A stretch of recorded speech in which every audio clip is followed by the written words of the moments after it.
ISKCON একটি হিন্দু উগ্রবাদী সংগঠন। ধর্ম প্রচারের আড়ালে নানা অপরাধ ও সাম্প্রদায়িক দাঙ্গা লাগানোই যাদের প্রধান কাজ। ইসকনের গত কিছুদিনের কর্মকাণ্ডের দিকে গভীরভাবে নজর দিলে সেটা স্পষ্ট হয়ে ওঠে। চলুন দেখে আসি বিগত বছরগুলোতে ইসকন কর্তৃক সংগঠিত দেশবিরোধী সন্ত্রাসী কর্মকাণ্ড ও কুকর্মের ভয়াবহ চিত্র। এক, দেশবিরোধী বক্তব্য এবং জাতীয় পতাকার অবমাননা। 25 অক্টোবর চট্টগ্রামে ইসকনের সমাবেশে মুখপাত্র চিন্ময় কৃষ্ণ দাস দেশবিরোধী বক্তব্য দেন এবং জাতীয় পতাকার অবমাননা করেন। এ ঘটনায় 31 অক্টোবর তার বিরুদ্ধে রাষ্ট্রদ্রোহী মামলা হয় এবং তাকে গ্রেফতার করা হয়। চিন্ময় কৃষ্ণ দাসকে আদালতে হাজির করা হলে তার জামিন নামঞ্জুর করে কারাগারে পাঠানো হয়। এর প্রতিবাদে ইসকনের সমর্থকরা চট্টগ্রাম আদালত প্রাঙ্গণে সহিংস বিক্ষোভ করে এবং প্রিজন ভ্যান আটকে ভাঙচুর ও অগ্নিসংযোগ চালায়। এই ঘটনায় ইসকনের সমর্থকরা একটি মসজিদে হামলা চালায় এবং আইনজীবী অ্যাডভোকেট সাইফুল ইসলাম আলিফকে গলা কেটে হত্যা করে। 2, বিভিন্ন সময় মুসলিমদের উপর আক্রমণ। এই ঘটনাটি চট্টগ্রামের একটি ফেসবুক স্ট্যাটাসকে কেন্দ্র করে সংঘটিত হয়েছিল। চট্টগ্রামে একটি ফেসবুক স্ট্যাটাসকে কেন্দ্র করে ইসকনের কর্মীরা স্থানীয় মুসলমানদের ব্যবসা প্রতিষ্ঠানে হামলা চালায়। তারা দোকানপাট ভাঙচুর ও মালামাল লুট করে এবং কয়েকজন ব্যবসায়ীকে অবরুদ্ধ করে রাখে। ইসকনের সমর্থকরা ঘটনাস্থলে মিডিয়া কর্মীদের উপরও হামলা চালায়। পরে পুলিশ এসে পরিস্থিতি নিয়ন্ত্রণে আনে।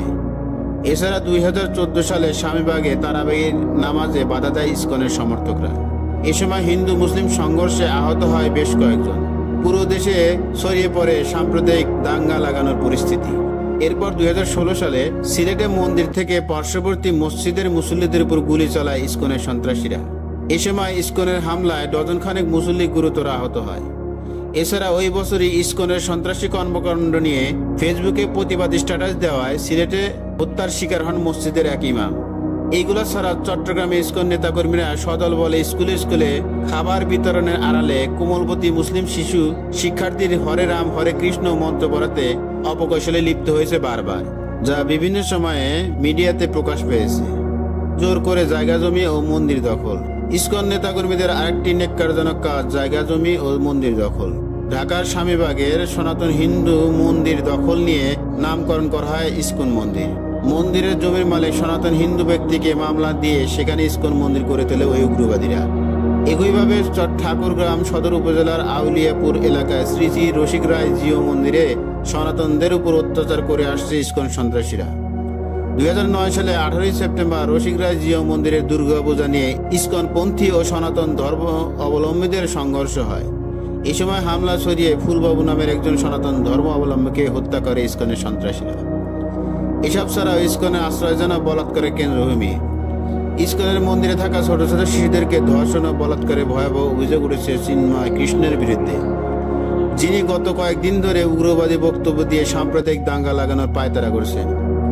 দেশের বিভিন্ন জায়গায় উস্কানিমূলক বক্তব্য দিয়ে ওই ব্যক্তি যখন হিন্দুদের কাছে হিরো হওয়ার চেষ্টা করছেন, ঠিক সেই মুহূর্তে তার থলের বিড়াল বেরিয়ে এসেছে। আমাদের অনুসন্ধানে এমন বেশ কিছু শিশুর বক্তব্য পাওয়া গেছে যারা চট্টগ্রামের ইসকন মন্দিরের আশ্রমে থাকত। সেখানকার অনেক শিশুই নাকি এই ভণ্ড সন্ন্যাসীর হাতে ধর্ষিত হয়েছে। চিন্ময় কৃষ্ণ ওরফে চন্দনধর ছিল চট্টগ্রাম ইসকন মন্দিরের প্রধান অধ্যক্ষ। সেই সুযোগে রাতের বেলা আশ্রমের আবাসিক রুমে গিয়ে বাচ্চাদের ডেকে নিয়ে ধর্ষণ করার চেষ্টা করত।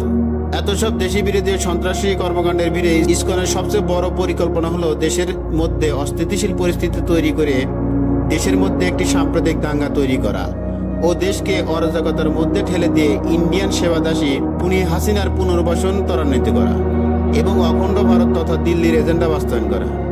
মূলত বাংলাদেশ আওয়ামী লীগ, ইন্ডিয়ার নরেন্দ্র মোদী তথা বিজেপি এবং ইন্ডিয়ার গোয়েন্দা বিভাগ রয়ের প্রত্যক্ষ মদদে এই সন্ত্রাসী সংগঠন ইসকন তাদের কার্যক্রম চালিয়ে যাচ্ছে বাংলাদেশের বুকে। ইসকনের এই ঘৃণ্য চক্রান্ত এখনই প্রতিহত করা না গেলে ভবিষ্যৎ প্রজন্মকে দিল্লির শৃঙ্খলা আবদ্ধ হতে হবে। মুসলিমদের ঐতিহ্য, সংস্কৃতি এবং স্বাধীনতা হারিয়ে যাবে এবং দেশের স্বাধীনতার সার্বভৌমত্ব চিরতরে বিলীন হয়ে যাবে। আমাদের এখনই একতাবদ্ধ হতে হবে। ইসকনের ঘৃণ্য চক্রান্ত রুখে দিতে না পারলে বাংলাদেশের সামনে অপেক্ষা করছে ভয়াবহ অন্ধকার যুগ। সময় এসেছে আমাদের ইমানি দায়িত্ব পালনের। ইসকনের ষড়যন্ত্রের বিরুদ্ধে রুখে দাঁড়ানোই হতে পারে একটি স্বাধীন সার্বভৌম বাংলাদেশের গ্যারান্টি।